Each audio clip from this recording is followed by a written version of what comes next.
Businessman Opinion.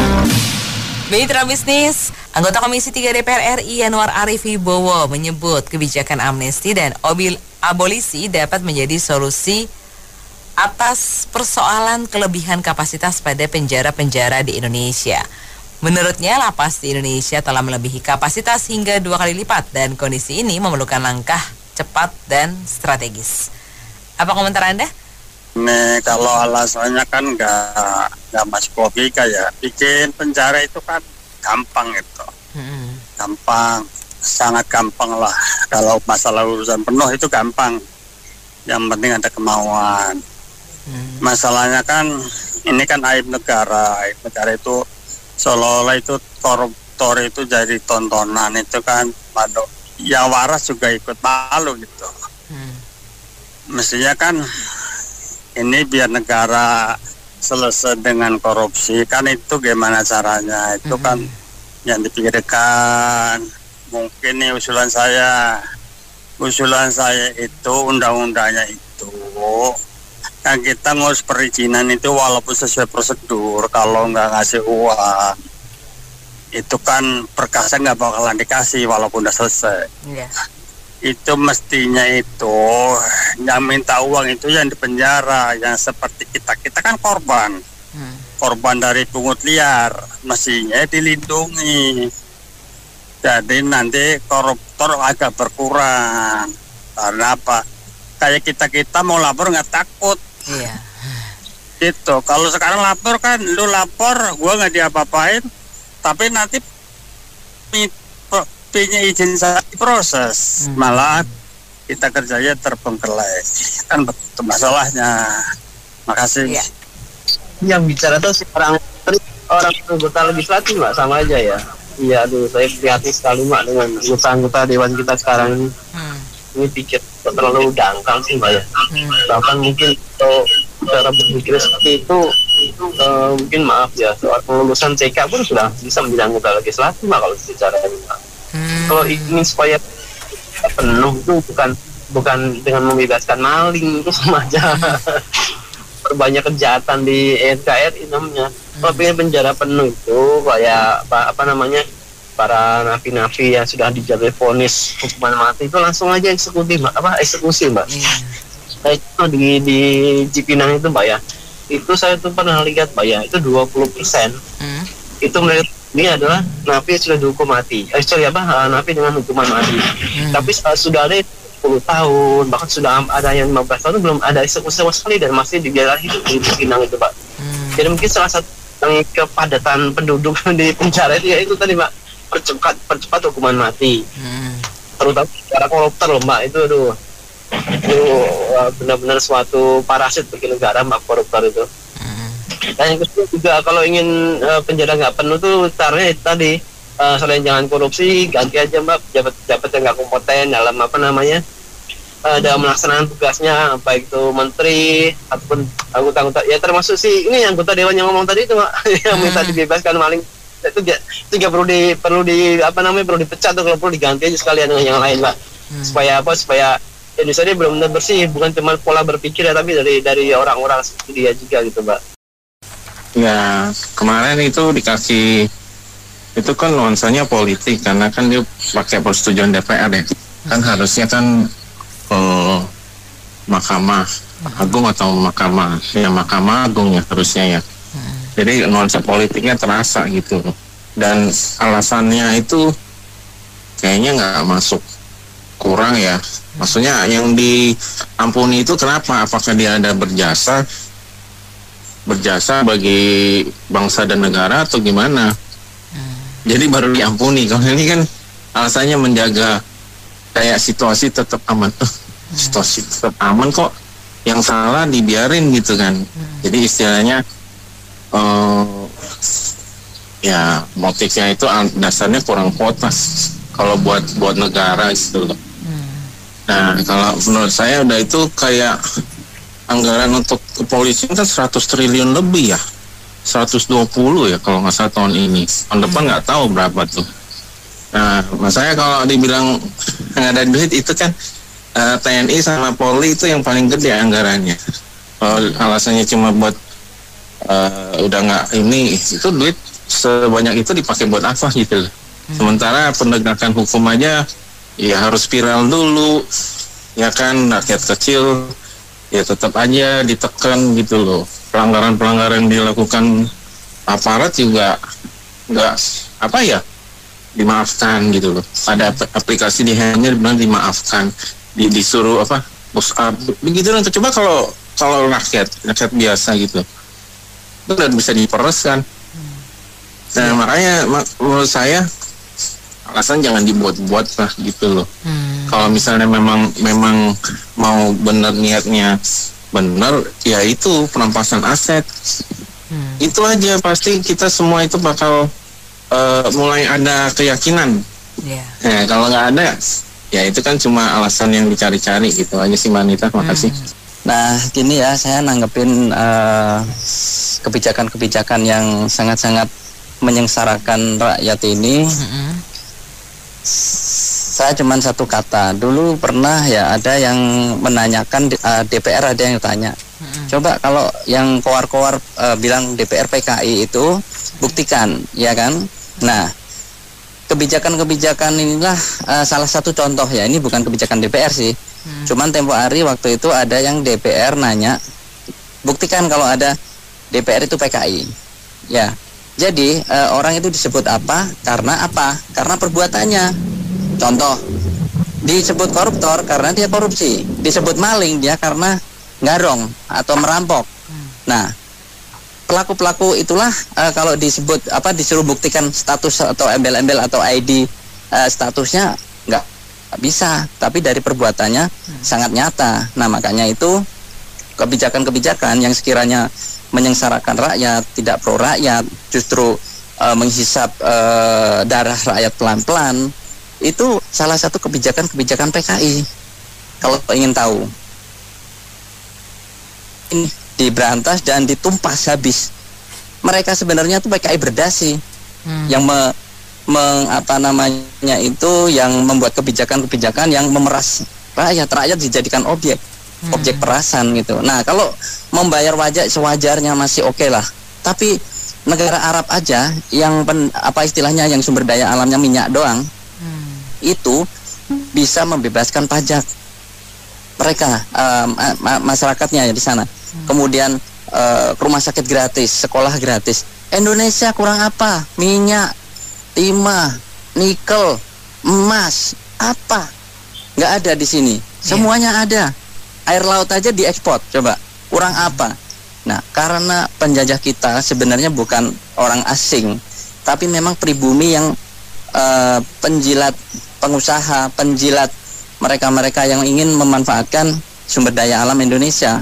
Nah, mereka dapat kebagiannya, termasuk ormas-ormas yang udah diberikan wewenang atau istilahnya apa itu ya, semacam dia boleh nambang, boleh ini. Itu karena komplotan, mereka itu komplotan PKI. Kalau pengen tahu, pengen disebut PKI jelas itu karena perbuatannya. Maling disebut maling karena maling dia, gitu. Aduh, kok bisa seperti itu ya, ininya ya, apa ya, statementnya ya. Kalau penjara penuh sudah dikasih ini apa, ampunan atau amunisi, apa tuh, amunisi buat nembak dong. Ya amunisi aja bro. Tembak-tembakin aja. Nggak, itu aduh, cara mikirnya gimana ya? Coba kita melihat, kalau orang itu berbuat salah macam gitu, sampai merugikan pemerintah, menurut saya tiru caranya Cina. Cina tuh kalau nggak salah tuh ratusan juta sampai berapa M, itu kerja rodi. Itu aja, nggak usah ya, dia mereka bekerja. Nanti kasih makan kan jelas tuh dari proyek tersebut. Kan begitu kan? Kenapa itu harus sekarang buat apa sekarang itu mereka ditangkap, mereka tuh ini udah 2 tahun dilepas. Padahal untuk mengumpulkan menjadi dia tuh mengumpulkan data ini kan berapa kali sidang itu untuk itu gitu. Itu berapa banyak? Betul. Menghabisin biaya kan begitu kan? Benar. Kok bisa langsung udah langsung aja diinikan aja dibebasin aja lah karena gua nggak bisa udah ngasih makan. Kan begitu jadinya kan gitu. Gua udah nggak bisa ngasih tempat. Udah ini berlakukan seperti Cina itu saya sangat setuju. Kalau dengan kesalahan ke apa itu ada kriterianya kan begitu kan. Itu kerja aja diinikan, diawasi oleh orang-orang yang pemerintahan itu atau gimana caranya biar tuh ikuti ini aja, tiru aja ininya Cina gimana kok dia bisa kok bisa kerja Rudi, maksudnya kerja gitu suruh kerja tanpa dibayar. Ya kan? Gitu aja Pak. Ya, ini ada dari beberapa inilah sisi lah ya. Satu, yang melanggar hukum lalu disidang segitu lama, akhirnya dimasukkan ke ini ke BUI, lalu dikasih amnesti, abolisi, remisi dan segala macam. Itu tidak ini ya. Tujuan segitu giginya di sidang, hakim sudah dibayar semua biaya persidangan, waktu, tenaga, pikiran, biaya APBN, APBD dan segala macam sudah habis, lalu ujung-ujungnya itu dibebaskan, kan begitu kan artinya, atau dikurangi masa tahanannya. Sebetulnya tujuan untuk ditangkap dan dipenjarakan itu untuk apa? Supaya mereka itu satu dihukum karena perbuatannya. Yang kedua supaya ada efek jera kan? Betul Pak. Ini jera nggak kalau begini kan? Ya jera kan tujuannya itu tujuannya itu tidak tercapai. Kalau begitu yang lain-lain itu akan meniru untuk berbuat kejahatan, untuk berbuat hal-hal yang tidak baik yang merugikan negara, merugikan masyarakat, kan begitu. Jadi Pak. Tujuannya itu tidak tercapai. Kalau tujuan tidak tercapai, artinya melukai hati nurani negara, hati nurani rakyat, kan begitu. Untuk apa kalau begitu aturan itu ditegakkan? Untuk apa mereka itu di ini? Itu satu sisi ya. Yang kedua itu adalah kadang orang itu berbuat jahat karena satu ya, memang yang tadi pagi disampaikan ada kebutuhan, juga ada keinginan. Kalau kebutuhan tidak terpenuhi, orang memang bisa berbuat jahat. Maling lah, yang kecil-kecil itulah, yang kecil-kecil yang maling lah karena lapar, nggak ada kerjaan, nganggur. Itu yang hukumnya setahun, 2 tahun, 3 tahun yang kecil-kecil itu, sampai akhirnya mungkin tindakan anarkis sampai mungkin korbankan nyawa, kan begitu ya. Nah, yang begitu itu cocok itu bahwa mereka dikirim ke tambang batu bara atau yang miliknya BUMN. Di sana itu lebih kurang seperti kerja Rodida, tapi kita tidak seperti Jepang. Hanya kasih kerja, terus pakaiannya beda, lalu kasih makan saja, tidak usah gaji. Ya, sehingga tenaga kerja itu tidak usah dibayar gaji sekian ribu, sekian puluh ribu, katanya banyak sekali itu yang narapidana yang seperti itu kan katanya banyak sekali Pak. Jadi dipekerjakan, dimanfaatkan, dikerjakan, akhirnya sekian tahun kemudian kan orangnya kalau masuk penjara terus kan selalu ada. Jadi BUMN, perusahaan anak perusahaan BUMD itu bisa mengurangi biaya, menurunkan biaya sehingga murah negara untungnya besar, kan bisa untuk setoran dividen ke Danantara atau ke pajak, kan begitu Pak. Lalu yang kedua, penjara itu pasti sedikit sekali atau tidak ada yang kelas kakap. Tadi yang kelas bawah, kelas teri itu memang harus dikasih latihan fisik. Itu bukan dihukum bagaimana. Kasih ke tambang batu bara atau tambang-tambang milik negara itu untuk latihan fisik supaya dia itu hitam, supaya dia itu lain kali bertobat tidak berani lagi. Suruh ngurusin sampah Pak. Betul. Tapi kalau kelas kakap menurut saya itu tidak ada orang dibebaskan kok. Barusan 2 orang juga dibebaskan. Salah tidak salah kita tidak tahu intinya. Sudah menjalankan persidangan macam-macam, habisin duit, tetap saja dibebaskan, dan masih banyak lagi menurut saya yang dibebaskan.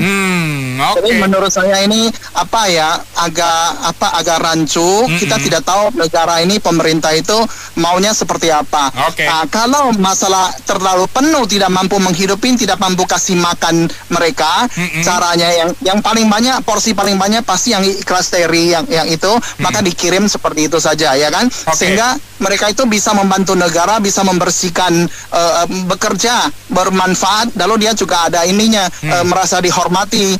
Jadi hidupnya itu menjadi bernilai, berguna, bukan dibebaskan. Kalau dibebaskan dia narkoba atau segala macam, besok lusa dia narkoba lagi. Kalau dia itu kejahatan, dia kejahatan lagi. Begitu loh Bang Benny, tolong ya. Topik hari ini saya merasa agak lucu karena alasannya yang tidak jelas. Ya, katanya alasannya bahwa demi mengurangi lapas itu kita ambil siapa lah nggak ngerti aja. Ya, itu kayaknya jawabannya itu kayaknya kayak kurang paham gitu. Hukum bagaimana gitu loh. Saya ada ilustrasi kayak waktu saya masih waktu di Korea. Jadi mana ini ada aktor yang dimana ada narkoba ataupun ada hal-hal yang mungkin pelecehan seksual macam ya. Itu aktor itu dikucilkan, buat TV nggak ada yang itu, nggak ada yang setia. Bahkan ada yang misalnya dia udah shoot nih acara apa nih hanya ya, itu di cancel atau dipotong, dianya ya hilang. Gitu loh. Jadi acaranya ada, misalnya acara kuis misalnya gitu ya. Nah itu tuh orang yang itu dihilangin semua. Jadi benar-benar dikucilkan,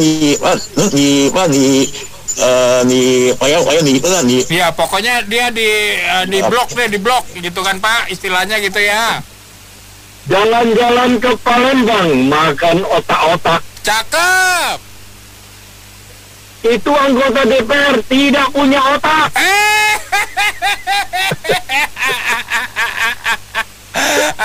Aduh, cucian deh. Masuk nggak bro? Masuk, Pak Ere, masuk. Asik, mantap. Aduh, itu anggota DPR ngomong kagak pakai mikir ya.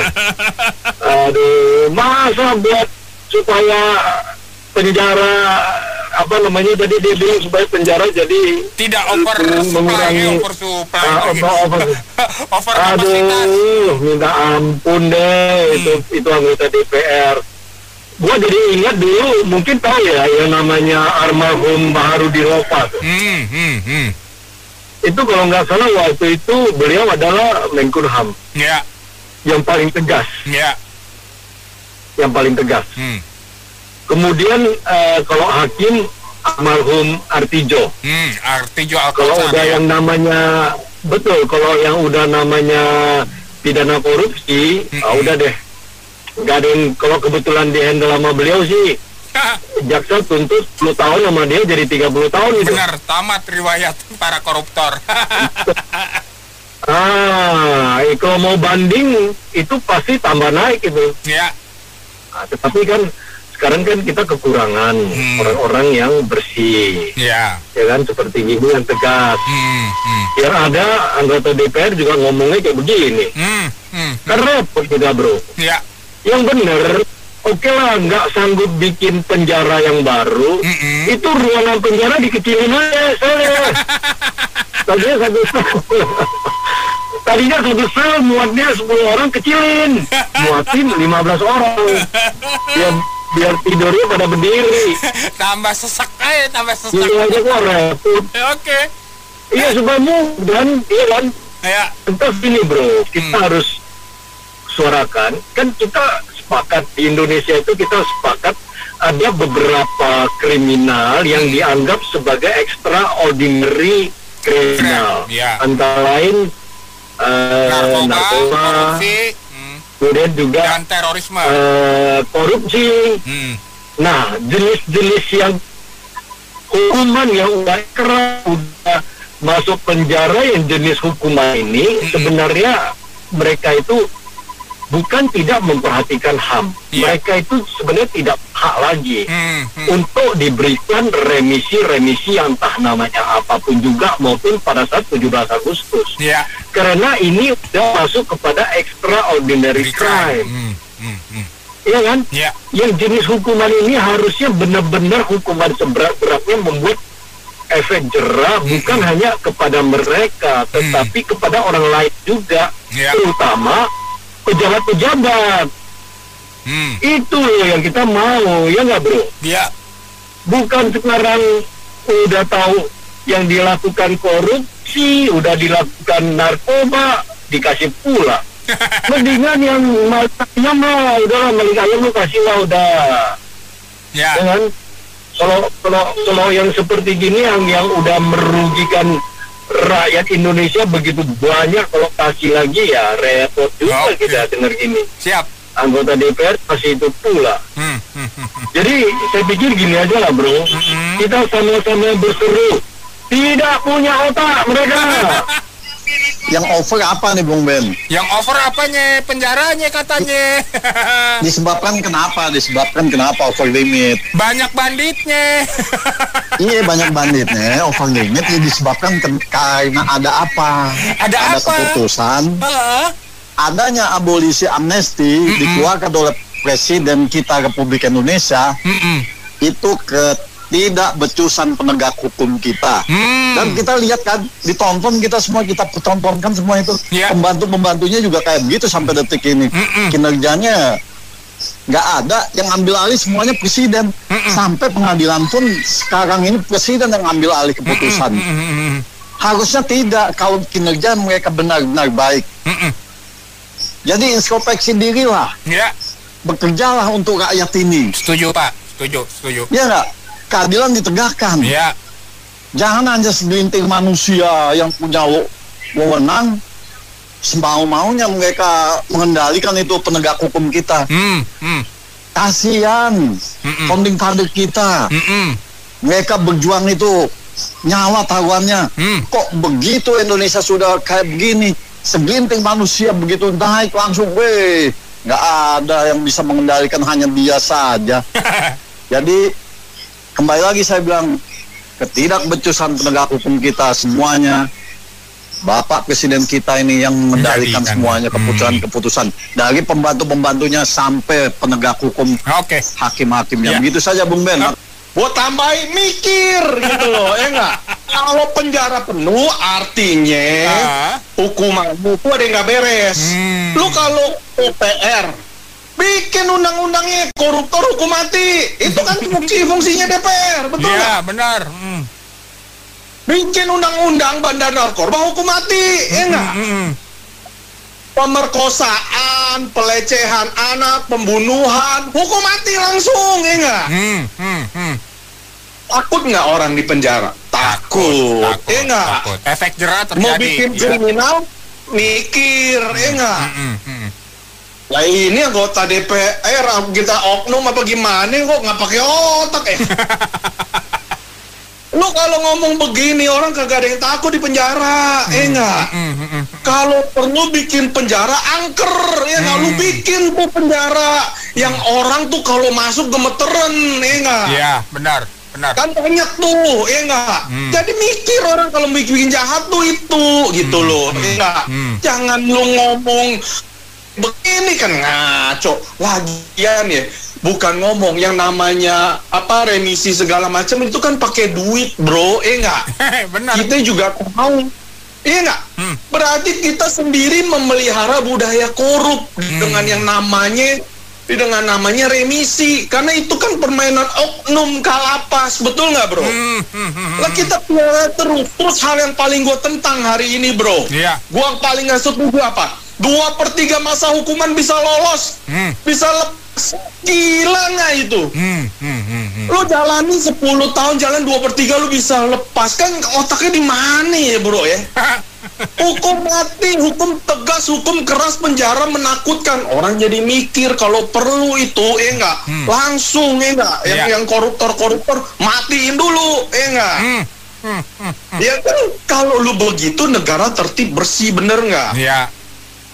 Ya, gue cuman ngomong, lu orang semua pada pesta pora lah dulu, sekarang. Ya bro, buat apa ada hukuman kalau ada amnesti, gitu aja ya. Makasih bro. Nggak apa-apa, itu bagus banget itu. Bagus ya. Bagus banget karena otaknya didengkul. Kalau otak didengkul ya kayak gitu, Om Anto. Jadi ya mohon dimaklumi ya, kualitas berpikir pejabat sekarang sih kurang bermutu. Hanya mikirin duit dan duit. Kalau misalkan abolisi dan amnesti itu kan pastinya ada deal-deal khusus, panipiro ya kan. Nah itu bukan rahasia lagi, itu mah udah zaman sebelum Prabowo juga udah seperti itu.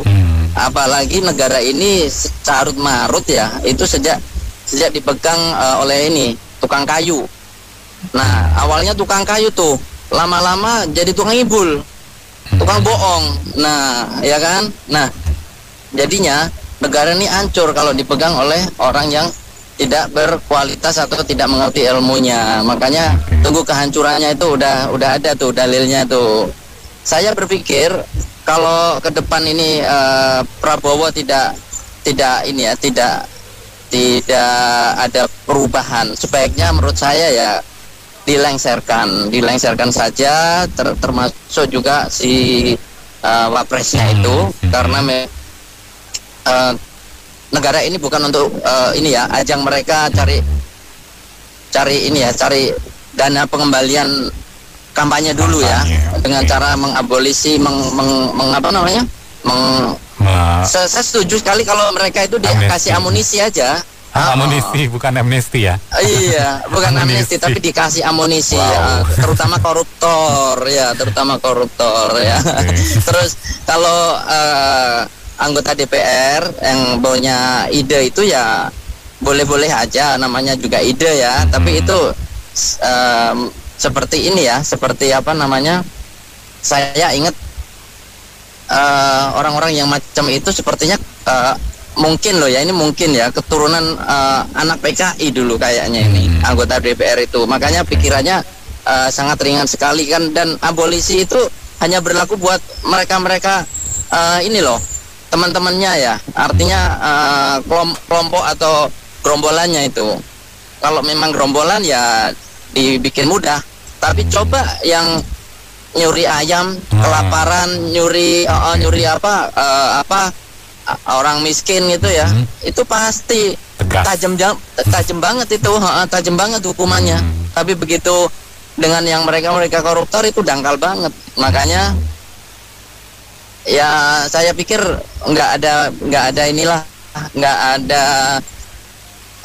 ada benernya nih kalau misalkan pemerintah gini-gini terus. Ya saya nunggu Mas Anto kalau ada grup yang membuka pendaftaran jihad ya. Saya siap. Ini mereka itu koruptor itu atau calon koruptor ya. Ini yang mengusulkan ini udah ada niat untuk menjadi koruptor. Enak bener dia. Habis korupsi mau diabolisi, mau diamnesti, itu mestinya dieksekusi. Ya, 1 peluru selesai, daripada kasih makan lagi. Enak aja, udah bikin susah. Koruptor itu bukan mengambil hak yang bukan miliknya, bukan haknya. Hak rakyat banyak jadi susah. Serahkan, masih mau minta diampuni karena saking banyaknya. Kalau bila perlu mestinya panggil Kim Jong Un ke sini. Kumpulin misalnya 100 atau 200 orang, kasih roket sekalian, jadi 1 peluru selesai, 1 roket, baru tuntas. Kemudian kalau setelah itu penjara pada takut, penjara kosong, jadi tempat kos aja. Kasih rakyat yang butuh murah ya, kosnya ya 100.000 sebulan gitu kan, itu jauh lebih bermanfaat. Ini aneh, masih pingin berani ngomong ya, berani usulkan, ini luar biasanya. Mentang-mentang mereka mayoritas di DPR, jadi seenaknya mau mengajukan undang-undang atau apalah ya, mau bikin, udah korupsi masih minta diampunin, itu kelewatan Anda. Ini nggak lihat apa sekarang ini tiap hari keluar kebijakan yang memajakin rakyat. Ya, sementara Anda enak-enak di situ. Kemudian udah ini mau minta diampuni karena kami rame-rame. Kan kurang ajar namanya itu. Saya nggak setuju dengan cap PKI segala ya, kasihan. PKI itu sebenarnya nggak sejorok begini. Mereka itu lebih dari PKI ya, penjajah mungkin ya, menjajah sesama rakyat, sesama bangsa. Itu jauh lebih rusak daripada PKI. Maka ini ya kabarnya penjara overload ya, 2 kali lipat ya. Iya, overload. Sebetulnya saya usulnya gini, ini kita santai aja ya. Sip-sipan aja. 12 jam sekali masuk, yang satu keluar. Ya nanti ada yang dari pagi sampai malam masuk penjara, yang satu keluar. Ya jadi nanti hukumannya bukan tahunan, nanti berapa bulan, berapa tahun, jam-jaman. Ya Anda dihukum 5.000 jam. Hari ini masuk 12 jam, besok 12 jam. Jadi nggak terlalu penuh. Ya, ini kita santai aja ya, nggak usah terlalu mikir terlalu berat. Nah, tadi katanya ini ya dengan adanya amnesti dan abolisi, artinya ada kepastian hukum dong buat para terdakwa tersangka. Berapapun hukumannya pasti dapat amnesti abolisi kan? Dari jam. Jadi iya, kasus-kasus banding berkurang atau bahkan tidak ada sama sekali kan? Ya jadi udah santai aja, pasti dapat amnesti abolisi. Ya kan, jadi udah santai, nggak perlu ngotot-ngotot ya, termasuk polisi, jaksa, hakim, pembela. Udah, yang penting nanti dapat amnesti kok. Ya jadi santai aja. Nah kemudian saya heran juga ya, ternyata penjara itu banyak peminatnya ya, sampai waiting list ya, sampai 2 kali lipat gitu peminatnya Pak ya. Nah gini, ini saya usul nih sama pemerintah, kan banyak nih ya hotel-hotel sepi, disewain dong hotelnya biar rame buat itu narapidana. Kemudian ini apartemen-apartemen kayaknya juga banyak yang kosong loh, itu kan bisa itu ya disewa. Jadi ekonomi masyarakat hidup, perhotelan juga hidup, ya kan? Jadi memanfaatkan apa yang ada di masyarakat kan dapat ini penghasilan, penghidupan kan? Ya, nah kemudian kalau untuk masalah makanan jangan dimonopoli dong, kasihin kayak ini makan siang gratis kan? Bikin dong catering yang bisa kasih 3.000 ya, buat 3.000 packs per sekali makan gitu kan, untuk memberdayakan masyarakat kan. Ya jadi itu jauh lebih baik ya. Nah bapak-bapak, ibu-ibu nggak usah sepaneng, kita marah-marah juga percuma, belum tentu didengerin ya kan. Santai aja buat guyon ya. Jadi kalau ada yang setuju atau nggak setuju, saya yakin dia 1000% nggak ada yang setuju. Tapi kalau sudah terjadi ya kita mau apa? Mau marah-marah ya, malah kita jadi pusing sendiri, stres sendiri. Ya sudah gituin aja ya kan, diain aja, mereka tuh juga berpuasa kan. Mau gini mau gitu kan terserah mereka ya. Saya rasa itu aja, nggak usah dibawa serius. Ya bagaimana ya, memang solusinya ada, dan akan menimbulkan solusi baru nanto.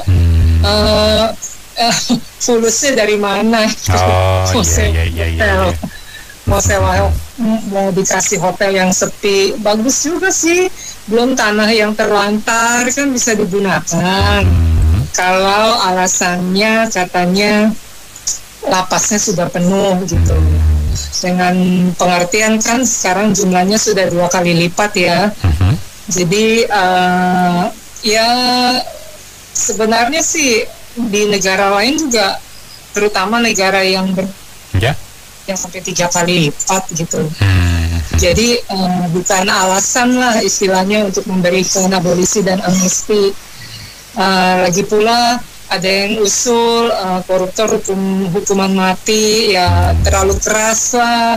Kalau ibu mau seperti komentar sebelumnya sih, dimasukin ke surga aja nanti biar ketemu 72 bidadari cantik. Oh, langsung ke surga ya? Iya, masuk surga saja, pasti mau kan mereka. Jadi kan pas masuk surga itu kan prosesnya apa dulu? Nah, Nanto tahu kan? Oh iya, harus ke neraka dulu berarti. Iya, jadi prosesnya itu kan sebenarnya sama. Iya. Tujuannya kiri atau ke kanan, ke atas atau ke bawah, ya ke depan atau ke belakang. Iya. Kan? Itu saja lah Nanto. Terima kasih ya. Ya, itu mah kalau yang VIP atau kelas berapa gitu, itu kan masih banyak yang kosong kan mahal, Mas Anto. Iya, itu harus bayar. Kalau nggak bayar ya udahlah, keluar aja lah. Gitu loh. Kalau yang bayar nggak apa-apa, masuk aja. Gitu. Bayar nggak ada duitnya. Iya, nggak ada duitnya, ngapain disimpan kan? Udah ampunin aja lah, keluarin aja. Lah malah diampunin nggak jadi masuk dong berarti. Iya, udah itu kalau yang apa, mereka yang salah diampunin ya, bener Mas Santo, diampunin kan. Ada aplikasi judul di handphone, cuma disuruh push up ya kan. Kan dimaafin gitu loh. Kalau itu minta uang ya minta maaf juga kan, yang kayak KPK kan dulu kan ketahuan banyak banget tuh semuanya terlibat kasus suap, ya minta maaf doang. Jadi ya berlaku buat orang lain, nggak buat mereka yang nggak berlaku gitu. Jadi kayaknya sih capek juga ya Mas Anto nih setiap hari. Kayaknya apa ya, kita dengarnya itu hukum korupsi. Ya kayaknya ya mungkin orang nggak ada melihat suatu harapan atau apa gitu, bisa lebih baik gitu aja. Bangun grup, bukan grup BO tapi grup korupsi. Terus nanti kan dikasih amnesti dana polisi. Kan enak. Jadi hidup kita nanti kan makmur. Rakyat ya biar aja lah, namanya juga rakyat, nanti kan lupa juga, sama aja. Jadi ya biarin aja, kita bareng-bareng aja korupsi. Oh nanti juga diampuni oleh DPR, daripada kita susah-susah jadi anggota BO tiap hari ngomel, mana RUU perampasan aset, mana RUU perampasan aset, mana pembuktian terbalik, tapi nggak muncul. Malah yang keluar abolisi sama amnesti. Iya, kan ngurangin uang negara untuk memelihara di penjara, untuk maksudnya biaya penjara. Iya, biaya penjara. Benar kan? Jadi nanti penjaranya biar kosong. Lah kalau penjara kosong nanti dibangunin rumah buat para DPR. Aduh, gue bingung deh tiap hari. Enakan nonton Donald Trump.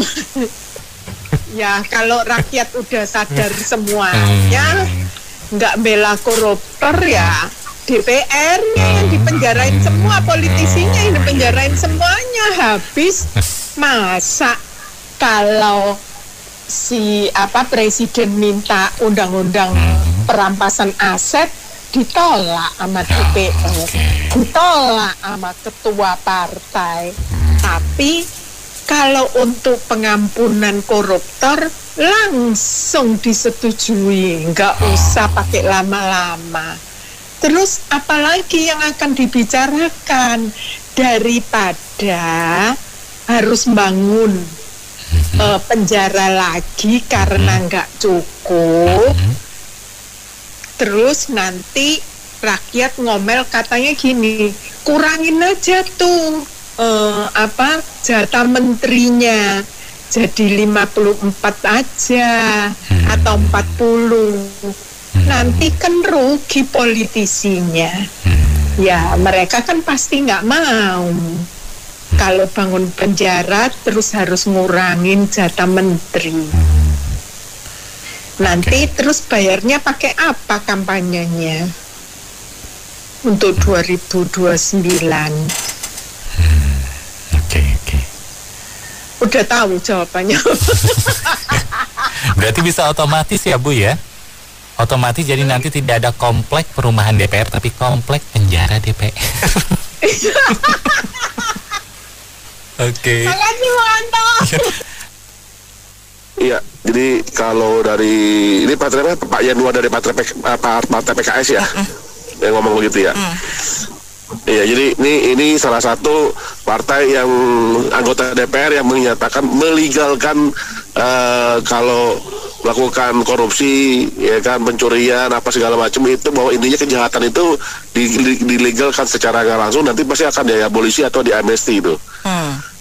Ya kan, secara harafiahnya begitu gitu. Secara kan? implisit ya. Yes, implisitnya begitu, dan langsungnya begitu menyatakan bahwa lakuin aja kejahatan, tenang aja, nanti kita akan ini kok, karena bahasanya lapas penuh, gitu kan.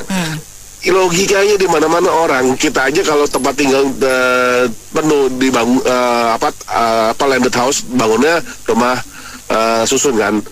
Kenapa penjara nggak dilakukan seperti itu? Nusa Kambangan ada, kenapa bikin nggak Nusa Kambangan kayak hotel bener-bener prodeo yang 100 tingkat deh situ? Atau enggak, atau gimana caranya? Lumayan ya, nanti boleh milih view ya Pak, boleh milih view. Iya, benar. Aku view kota. Iya, jadi jangan dibikin yang pembenaran bahwa lu dengan melakukan kejahatan akan diabolisi atau diamnesti. Ini mah nggak bener cara pola pikirnya. Ini short thinking ya. Ini benar-benar jadi kelihatan kan bahwa pola pikir dari seorang anggota DPR betapa pendeknya mereka berpikir. Iya. Gitu loh, ya kan. Ini saya bahasanya meskipun nggak milih mereka, tapi mencerminkan bahwa anggota DPR segini cetek pikirannya ya. Gitu loh. Ya kan, apa yang mau dibela buat rakyat gitu loh. Nggak ada yang pro rakyat ini statementnya. Orang di mana-mana yang punya kejahatan itu dibasmi, diberantas, ditegakkan hukumnya, ya kan. Jadi kan sekarang ini kelihatan nih bahwa kasus yang dimana namanya perampasan aset kenapa jadi mandek ya ini. Penjaranya nggak muat maksudnya.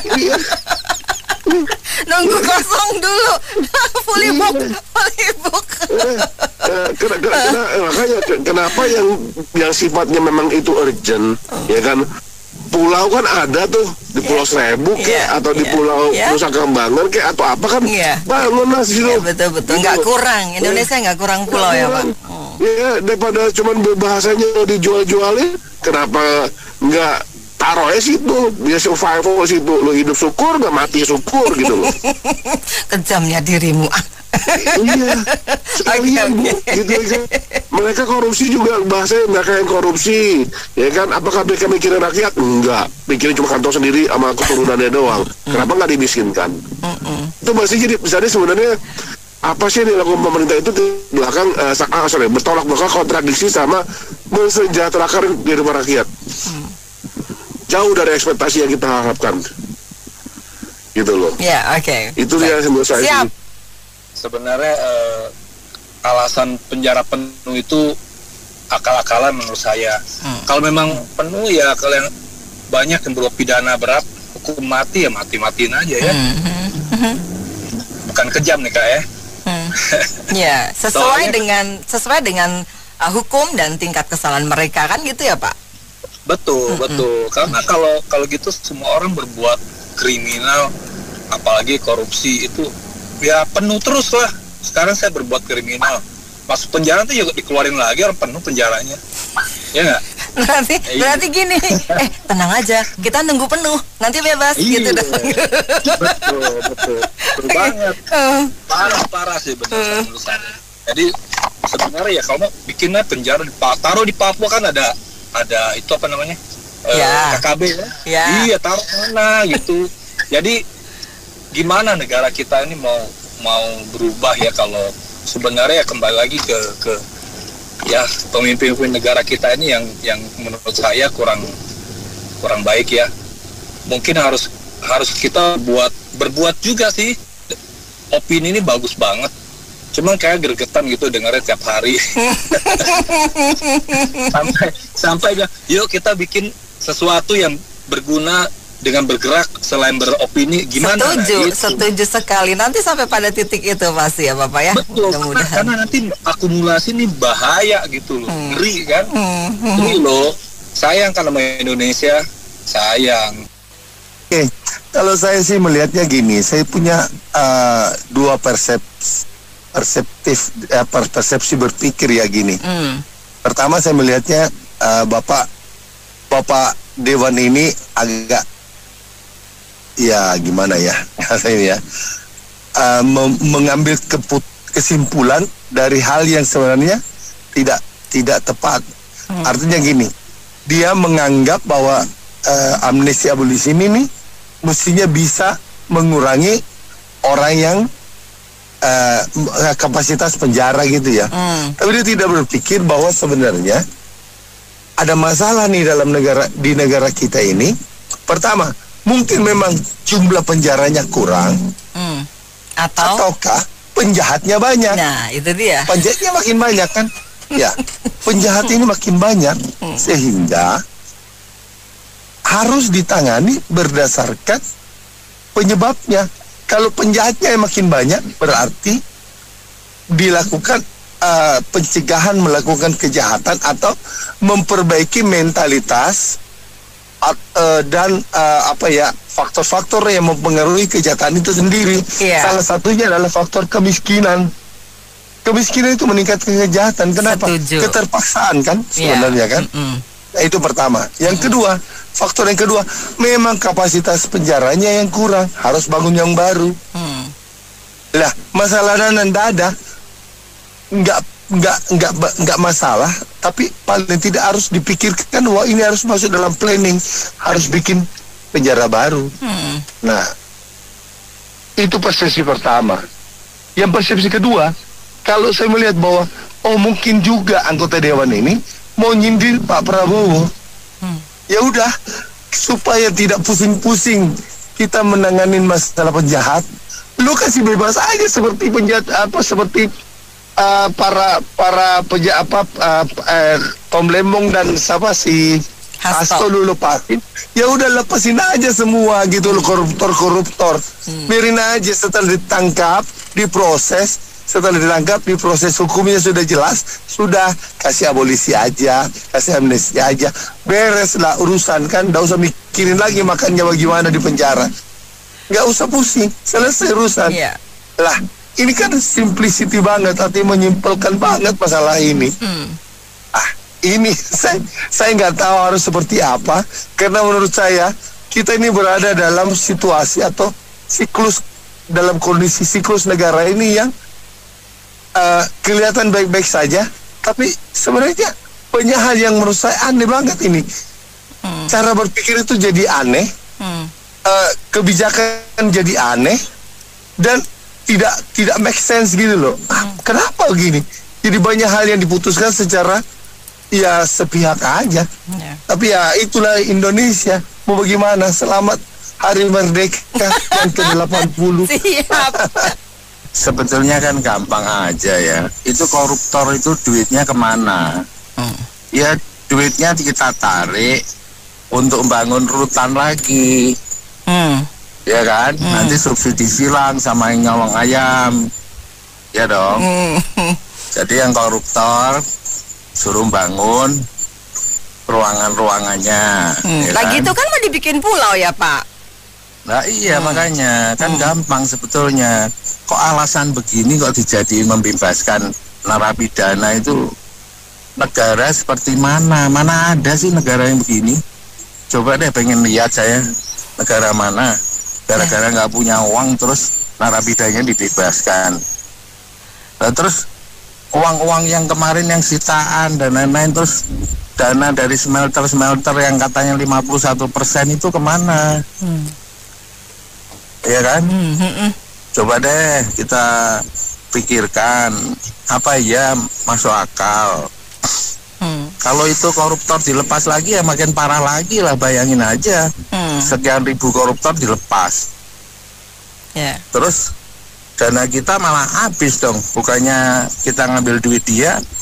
Ya gitu aja deh.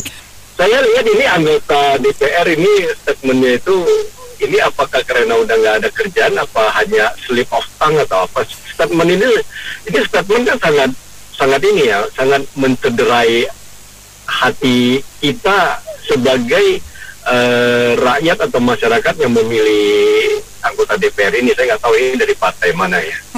Tetapi justru statement ini yang menampilkan inilah carut marutnya Indonesia sampai detik ini. Yang selalu saya katakan, genteng bocor, nggak bisa memperbaiki genteng karena takut waktu perbaiki genteng nanti tetangga marah, depan rumah marah, akhirnya belilah ember yang berbagai model sih.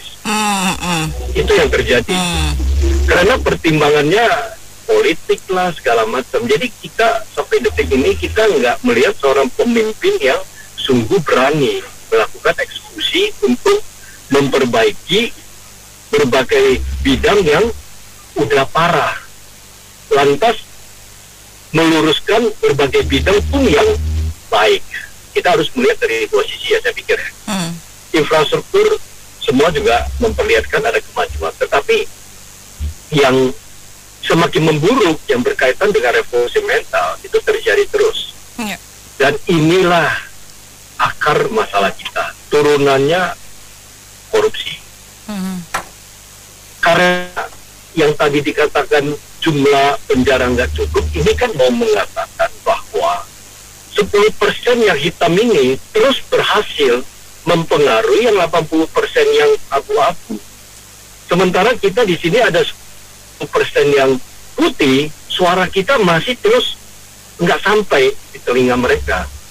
Mereka yang hitam itu terus berjamaah, sehingga yang tadi dikatakan penjara penuh lah, ada amnesti lah. Saya bulan Agustus ya, hari kemerdekaan, memberikan abolisi, amnesti ya, menurut saya hak seorang presiden, dan beliau memberikan kepada Hasto maupun ke Komlendong, yaitu hak itu. Tapi di situ kan banyak sekali intrik-intrik politik ya. Tapi intrik politik ya saya kira bukan jalan, negara lain juga banyak, Amerika segala macam juga banyak. Dan saya nggak terlalu menggarisbawahi.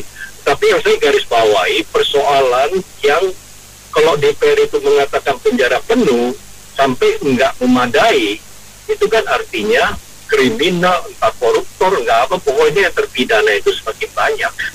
Kan artinya itu kan. Artinya itu lantas yang disebut lembaga permasyarakatan sekarang nggak boleh sebut penjara kan. Itu kan memberi pendidikan pada mereka atau memperbaiki akhlak mereka supaya bisa kembali ke masyarakat, tujuannya itu. Tapi tujuan itu ya karena faktor HAM dan lain-lain tidak pernah tercapai di Indonesia. Malah yang berjamaah, yang negatif, yang 10% hitam semakin banyak. Inilah fakta yang kita lihat. Apakah pertanyaan besarnya, apakah seorang Prabowo sanggup memperbaiki? Jadi waktu Pak Prabowo, kalau you benar-benar mengatakan sudah selesai dengan diri Anda sendiri, tujuan Anda hanya untuk Indonesia, untuk masyarakat yang semakin makmur. Jangan peduli dengan genteng tetangga Anda. Jangan peduli dengan rumah Anda yang komplain. Waktu Anda perbaiki genteng. Lakukan langsung, perbaiki genteng itu. Ganti genteng yang pecah, ganti yang baru. Jangan terus-menerus menambah ember dan segala macam. Tidak pernah akan selesai persoalannya. Betul. Kita satu hari membutuhkan seorang pemimpin yang sungguh berani. Cari genteng yang lain. Kalau perlu genteng tanah liat nggak kuat, cari genteng yang aluminium, cari apa? Perbaiki negara ini dan nggak bisa menunggu lagi. Jadi saya kira gitu aja sih. Siap. Kita tahu untuk ngurus itu kalau nggak ada duit, bohong. Yang udah di penjara mau dapetin remisi, emang nggak pakai duit Kak, ngajuin ke Kalapas. Jadi kalau mau bener, ini culture yang dipiara, berarti kita sendiri memiara budaya korupsi kan Kak? Harusnya apa? Hapus. Nggak ada bicara ini hak prerogatif presiden, nggak ada. Bullshit. Nggak harus ada ini barang. Kenapa saya bilang? Berarti saat you kasih remisi, you ngasih amnesti, you sudah menganggap lembaga hukum itu tidak ada. Karena sudah diputus, tiba-tiba you kasih.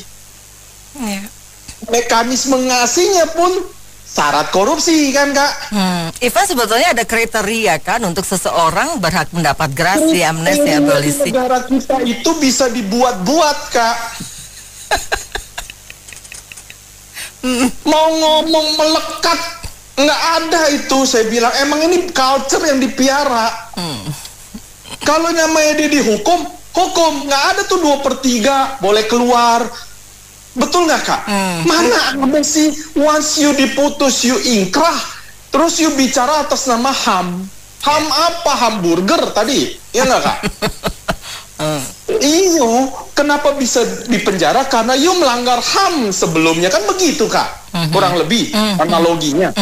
Come on dong kita, berpikirlah pakai logika akal sehat, orang jujur, orang pintar, orang yang beradab, orang yang BO gitu loh. Kita di BO, kita nggak ngomong, ya nggak Kak? Kita ini ngelihat permainan remisi itu di Kalapas itu udah kayak, sama Kalapas itu udah kayak gimana, udah jelas, telanjang lah. Yes. Rahasia umum itu sudah ya. Pak Prabowo seolah-olah punya prerogatif bisa ngasih seenaknya remisi. Pelanggaran Kak. Jadi saya bilang bubarin itu semua kehakiman. Ngapain kan hanya dengan amnesti, abolisi semua hukuman bisa hilang Kak. Iya dong Kak. Come on dong. Think smart please. Buat apa ada hukum kita? Kalau segala sesuatunya bisa kita yang namanya remisi, ada yang namanya grasi, ada yang namanya amnesti. Itu Kak tambahan saya Kak. Terima kasih. Bismillah. Itu aja. Ya menurut saya sih begini Mbak ya. Kalau memang ingin penjara itu tidak penuh, ya masyarakatnya dididik jangan menjadi jahat. Dan kalau ada yang jahat dihukumnya berat. Jadi bisa menimbulkan efek jerah. Karena penjahat nih kalau dihukumnya ringan tidak menimbulkan efek jerah. Apalagi kalau koruptor ya spesial ya. Dia dihukum ringan, asetnya nggak disita semua. Tentu tidak bisa membuat efek jerah. Kalau penjara penuh, penegakan hukumnya seperti ini, ringan hukumannya, tidak membuat efek jerah, bahkan koruptor tidak disita semua asetnya. Jangan heran sih kalau penjara itu penuh, apalagi kasus narkoba. Narkoba kan juga kemungkinan ada backingnya toh. Yang kecil-kecil ditangkap, bandar kecil ditangkap, pengedar kurir ditangkap, yang bandar besar dan backingnya nggak ditangkap. Selama ini kan kemungkinan begitu. Jadi penuh tuh penjara dengan kasus narkoba terutama. Karena sudah merebak seluruh Indonesia. Lalu kasus-kasus lain juga membuat penjara penuh. Jadi kalau cuman memberi amnesti kepada para koruptor atau abolisi untuk membuat penjara tidak penuh, itu tidak tepat Mbak. Itu kurang tepat kemungkinan. Yang benar adalah menghukum dengan berat dan kalau koruptor dimiskinkan. Semua aset disita, baru membuat efek jerah. Jadi saya tidak setuju dengan pendapat yang tadi itu. Termasuk kalau membeda-bedakan perlakuan kepada rakyat miskin yang maling ayam maring jemburan karena 2 tahun 3 tahun tanpa dikasih amnesti, tapi para koruptor dikasih amnesti, itu kan pilih kasih. Itu pilih kasih sehingga membuat hukum tajam ke bawah, tumpul ke atas. Inilah ciri khas negara kita Mbak, kemungkinannya. Kadang-kadang kan gimana nggak perlu penjara ya, seharusnya orang-orang yang keluar dari penjara itu dibina, dikasih pekerjaan ya, supaya mereka nggak kembali lagi. Tapi kan kalau mereka yang keluar dari penjara ini kan kalau nggak dibina, nggak dikasih kerjaan kan mereka kan mikir perutnya mesti makan. Jadi kembali lagi ntar bakal berulang lagi masuk penjara lagi ya. Nah makanya memang sih kalau supaya penjara nggak penuh ya ditekan sih supaya masyarakatnya juga dibina, dikasih pelajaran pembinaan yang bagus bagaimana supaya tidak bisa masuk penjara, kan begitu ya Pak Rena. Kalau seandainya amnesti abolisi dikasih sih saya nggak setuju ya. Itu jangan-jangan yang ngomong begitu saudaranya mungkin ada yang sono kali ngarepin amnesti kali ya. Jadi memang harus ditekan gitu supaya dikasih pengajaran kepada masyarakat Indonesia supaya mereka tidak melakukan kejahatan, kan begitu seharusnya. Dan yang residivis, yang sering keluar masuk penjara, mereka itu kan kalau dia masuk penjara itu keluar penjara itu kan mereka kan dianggap blacklist ya, cari kerjaan kan susah. Karena saya banyak teman-teman saya itu yang keluar dari penjara, mereka juga mikir kerja nggak ada mungkin ngasih kerja. Jadi mereka melakukan itu lagi tuh. Maksudnya pemerintah memikirkan ini, melakukan pembinaan kepada mereka orang, memanusiakan manusia lah, supaya mereka nggak kesana lagi. Sebenarnya sih orang-orang yang keluar dari penjara ini sebenarnya ingin bertobat sih Mbak Nena ya. Tapi karena mereka ngurusin perut, mereka bagaimana bisa makan, mereka nggak ada yang ngasih makan, akhirnya mereka kembali lagi. Inilah tugas dari pemerintah, bagaimana supaya Indonesia itu nggak pada masuk penjara. Itulah yang supaya menekan mereka itu, penjara itu nggak penuh. Ya salah satunya juga mungkin ditekan hukum berat-beratnya kalau emang mereka, supaya mereka jangan masuk penjara lah, hukumannya berat, kan begitu. Ini kan di Indonesia kalau dia kasih abolisi amnesti ntar juga dapat ini remisi gampang lah, kan begitu ya. Atau jangan-jangan malah lebih enak hidup di penjara. Hayo. Ya itu di penjara dikasih makan gitu, korupsi dikasih katanya hotel bintang 5 gitu ya. Jadi inilah tugas pemerintah ke depan bagaimana supaya menekan orang-orang nggak pada masuk penjara ya, dengan cara ya dibina. Yang residivis ini dipikirkan bagaimana supaya mereka nggak masuk lagi, kan begitu ya Mbak Dina ya. Hukuman mati gitu loh, yang udah di penjara masih meneruskan bisnis narkoba, yang udah di penjara nggak ada perubahan. Nah, untuk ngurangin hukuman mati gitu baru. Jadi bukan pengampunan, bukan pengampunan dan pembebasan bersyarat ya, tapi langsung ya. Lalu soal abolisi, kalau nggak salah dengar kemarin kan itu dianggap nggak bersalah ya, kalau beritanya atau gimana ya? Tom Lembong ya. Nah, kalau dia udah di penjara lalu dia katakan nggak bersalah, gimana? Kasihan pengadilan dong. Ya kenapa ya nggak ada yang sebut namanya hukum mati ya? Ya satu jawaban, ya gara-gara hamburger kali ya mungkin. Karena gue belum sarapan pagi-pagi. Ya itu, kenapa nggak terapkan hukuman mati aja? Yang gembong narkoba ya, koruptor ya, sama kayak di negara-negara lain itu. Sebut aja ya Vietnam lah. Vietnam tuh ada kan tuh di berita pengusaha siapa tuh sampai merugi berapa tuh 300 triliun lebih aja tuh. Pengadilan jatuhkan hukum mati. Lu mau berapa pengacara mau ajukan banding pun juga tetap aja di sono kan tegas. Ya negara kita ini ya mau hukumnya seperti apa. Nah sekarang ngomong diberi abolisi lah, remisi lah. Ya ada penelpon sebelumnya juga udah ngomong ya, walaupun kamu sudah ngelakuin perbuatan tersebut, lu dari penjara, vonis penjara, tiba-tiba dapat remisi, dapat abolisi, lu bebas, tapi ngelakuin perbuatan itu lagi, nah gimana? Ya negeri kita ini lucu, hukum kita ini bisa dibeli gitu, aku bilang. Ya gitulah. Ya saya gini deh, teman-teman, gua harap kalian nonton film itu aja deh, nonton film Peppermint. Nah kalian nonton deh seperti apa filmnya. Ini bakal kayak begini sih pas saya bilang. Yang perlu dipilah itu gini Kak, motif kejahatan itu kan kita tahu ada dua ya karena yang by need sama by greed gitu ya. Karena memang dituntut oleh kebutuhan hidup dan juga oleh memang niat keserakahan untuk menguasai sesuatu, dia karena kerakusannya. Nah, kalau yang by need itu kan yang banyak terjadi itu kan karena itu alasan kebutuhan hidup dan sehingga melakukan tindak kriminal gitu kan Kak Nena. Nah, penjara kita itu kebanyakan mungkin yang isinya yang by need gitu loh. Nah, sementara memang satu, lapangan kerjanya memang terbatas. Kedua, memang persyaratan mencari pekerjaan pun itu kan memang harus melampirkan surat SKCK ya dulu ya, kelakuan surat baik kalau dulu ya. Bebas dosa kriminal gitulah istilahnya seperti itu. Nah, akhirnya mereka tidak punya pilihan kalau mereka tidak diberikan keterampilan ya Kak Nena ya. Bagaimana caranya setelah keluar dari binaan sebagai warga binaan itu mereka bisa mempunyai kemampuan untuk struggle. Nah, yang jadi masalah adalah tadi selain motifnya, kedua itu prosesnya Kak Nena. Kita tahu sendiri proses hukum di Indonesia itu kan lama banget. Ibaratnya yang paling kasihan kalau teman-teman saya bilang yang dari hukum gitu, yang paling kasihan itu adalah terpidana mati.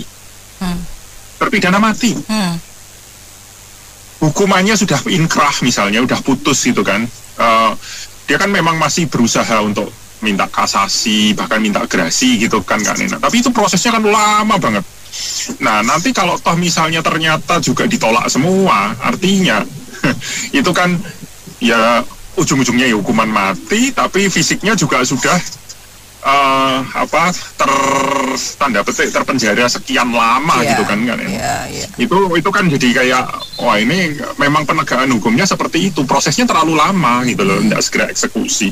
Memang ada pro kontra terkait dengan hak asasi ya, terkait dengan hukuman mati, tetapi kenapa tidak meniru yang seperti kayak di Singapura itu, kalau untuk koruptor mungkin kan karena extraordinary crime itu dia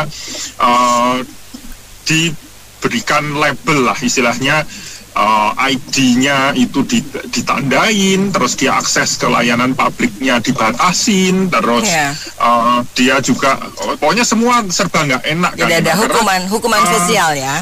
Betul, sanksi sosial itu jauh lebih menakutkan sebetulnya. Kalau mungkin misalnya oke, sudah hukuman mati mah begitu selesai mati udah gitu. Tapi kalau hukuman sosial itu seumur hidup sebetulnya hukumannya. Dan memang rutan kita itu mungkin tadi yang disebutkan banyak narkoba itu loh, kasus narkoba. Nah, kasus narkoba itu sedikit pengecualian ya Kak Nena sebetulnya. Yang kalau memang dia adalah seorang pengedar, dia yang memang terbukti menjual, mengedarkan dan merusak generasi bangsa, itu yang dihukum. Dan hukumannya memang betul, ya harusnya ya segera dan berat, seberat-beratnya. Tetapi kalau yang dia hanya pemakai, dia hanya korban, apalagi karena misalnya kena bujuk rayu atau nggak sengaja gitu, karena sekarang kan manipulasinya banyak kan, ada yang bentuknya permen, ada yang bentuknya apa. Yang mereka butuhkan bukan hukuman, rehabilitasi kan Nena. Sehingga mereka itu bisa mendapatkan istilahnya pemulihan gitu loh. Karena kalau kita tahu efek adiktif dari satu zat psikotropika itu, mereka ketika nggak dapat itu sakau loh benar. Makanya harus dilakukan rehabilitasi, dan itu mereka justru tetap istilahnya kalau di dalam dunia medis itu tapering off. Tapering off itu mengurangi dosisnya pelan-pelan sampai dia lepas ketergantungan. Dan itu nanti akhirnya dia akan bisa kembali hidup normal seperti orang yang lainnya gitu kan Nena. Jadi peruntukannya itu yang kurang pas, sehingga ada istilah overcrowd seperti ini, kondisi seperti ini. Saya kira sih itu kan Nena. Yang paling penting adalah penegakan hukumnya tidak berbelit-belit dan tidak butuh waktu lama. Gitu Kak. Oke, terima kasih kembali. Baik, terima kasih atas partisipasinya. Saya Anita Wijaya.